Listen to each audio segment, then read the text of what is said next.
Well, good morning. Today we're in Isaiah 34 and 35, and we've got two contrasting pictures of what happens if you don't trust in the Lord or if you do.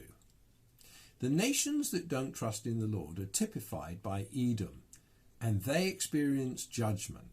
Let the earth hear and all that fills it, the world and all that has come, for the Lord is enraged against the nations. Edom isn't especially evil, it's simply here as a picture that generalizes what happens. It's quite vivid, it's quite bloody, and it's quite unpleasant.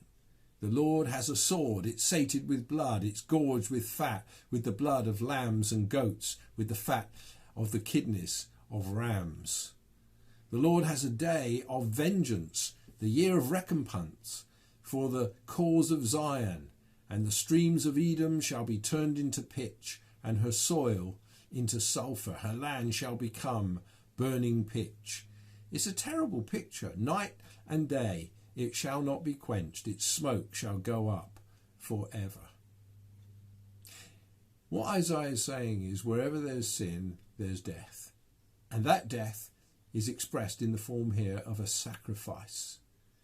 Either the sinner must be sacrificed for their sin, or one must stand in their place. The good news in Isaiah is that we have such a one who bore our iniquities so that we could be forgiven and reconciled to God.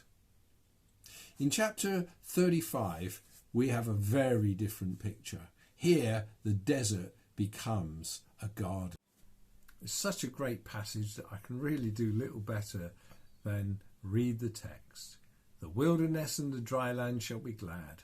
The desert shall rejoice and blossom like the crocus. It shall blossom abundantly and rejoice with joy and singing.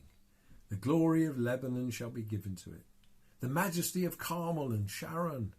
They shall see the glory of the Lord, the majesty of our God. Strengthen the weak hands, make firm the feeble knees. Say to those who have an anxious heart, be strong, fear not. Behold, your God will come with vengeance. With the recompense of God, he will come and save you.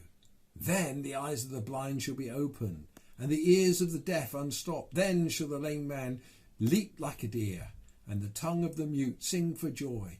For waters break forth in the wilderness, and streams in the desert. The burning sand shall become a pool, and the thirsty ground springs of water. In the haunt of jackals, where they lie down, the grass shall become reeds and rushes. It's a wonderful picture, and the only response that we can have is one of joy. It depicts the coming of our Lord Jesus, his healing ministry, and the impact that he brings upon our spirits. And a highway shall be there, and it shall be called the highway of holiness. The unclean shall not pass over it. It shall belong to those who walk on the way. Even if they are fools, they shall not go astray.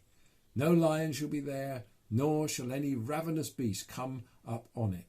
They shall not be found there, but the redeemed shall walk there. And the ransomed of the Lord shall return and come to Zion with singing, and everlasting joy shall be on their heads. They shall obtain gladness and joy, and sorrow and mourning shall flee away. What a glorious picture of a garden filled with joy-filled people. That is the inheritance of the Lord.